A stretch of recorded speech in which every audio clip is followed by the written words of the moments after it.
Don't forget to check out and grab your copy of our 2 newly released books, Football: A Love Story and What Did Football Teach Me? These books feature over 100 stories from current and former coaches, players, executives, and entertainers from across the football landscape, describing what got them involved in the game, what they love about it, and what life lessons the game taught them. You can find your copy or order your copy from our website at footballgameplan.com/books. What's up, FCS football fans? I'm Emory Hunt, the czar of the playbook with footballgameplan.com. And I'm Kevin Marshall from AnyGivenSaturday.com. And we are the hosts of the FCS Wedge presented by AnyGivenSaturday.com. Check your local listings for station and time in your area.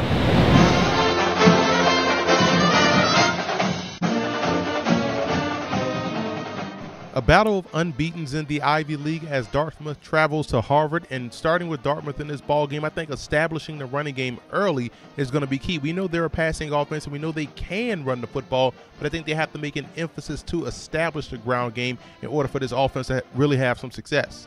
And we know Harvard loves to utilize both of their tight ends, which is deadly in college football. So how they're going to match up versus those two guys, whether it be linebackers or bringing in an extra safety, taking one backer off the field, but they're going to have to match up versus those two tight end sets of the Harvard Crimson. I think offensively it has to be death by 1,000 cuts. Again, we know they can pass the football. We know they're a passing offense. Don't try to hit the home run early in this ball game. The short passing game allows you to then take shots deep down the field. So I think they have to work the short passing game, the running game, then take those big play shots, those big play opportunities downfield later on. I think that's how they have to play offense versus Harvard.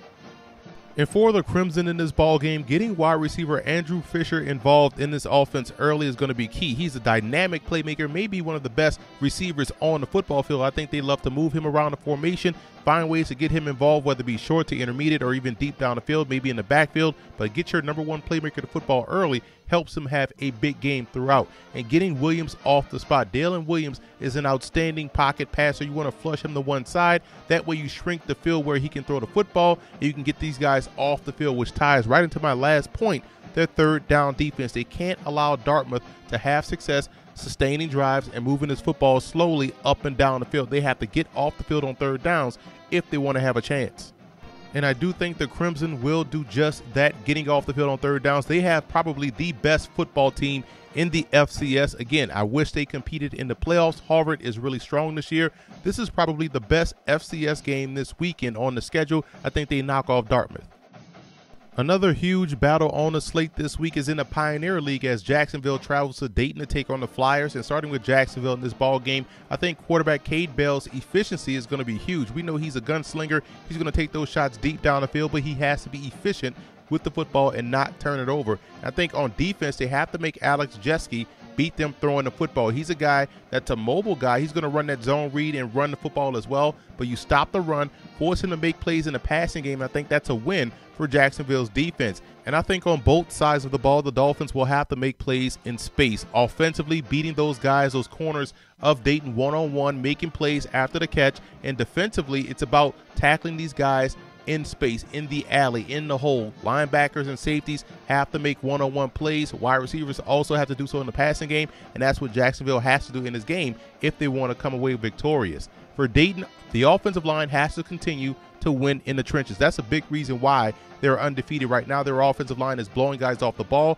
and this is a very good defensive front seven of Jacksonville, and if they can't win up front, they won't win this game. And I think defensively, they have to reset the line of scrimmage. They have to force Cade Bell to stay within the pocket, and they have to really bottle up the Dolphins' ground game. And I think right now, Dayton's defensive line isn't getting the push, isn't getting the pressure, and that's right. That could be a problem in this game versus the Dolphins. And I think cornerback Cameron Stubbs making plays on the back end could go a long way in helping the Flyers win the game. He's their number one corner. He has 5 interceptions on the season. He has the size. He's 5'10", 200 pounds. If he can make plays versus the Dolphins' number one option and take him away and force Bell to go to other options, I think, again, that's a win for the Flyers defense. I like Dayton in this ball game. I believe their back seven matches up very well versus the passing game of Jacksonville. And I do think their offensive line will be able to control the line of scrimmage, and they'll be able to run the football and ultimately winning the game. I think Dayton walks away with a 2-game lead in the Pioneer League. Pivotal game in the Southwestern Athletic Conference as Alcorn takes on Southern. And for Alcorn in this ball game, John Gibbs Jr., the outstanding quarterback, having early success in this ball game is going to be key. I'm talking about in the passing game. We know he can run the football. He's going to be a big threat on the ground, but can he ease up that defensive pressure by hitting some big plays early in the passing game? I think that's going to be key. And that offensive line of Alcorn, which is a solid offensive front, probably the best offensive line in the SWAC, they can't have an off day and allow Southern to cause problems for that running game. I think special teams-wise, it's going to be huge that they keep Willie Quinn under wraps. Willie Quinn is the best returner maybe in the FCS, maybe in the country, and he plays for the Southern Jaguars at 5'5", 170. They have to make sure either they don't kick it to him or keep him under wraps to where everything is a fair catch, but you can't allow him to create big plays in the special teams department.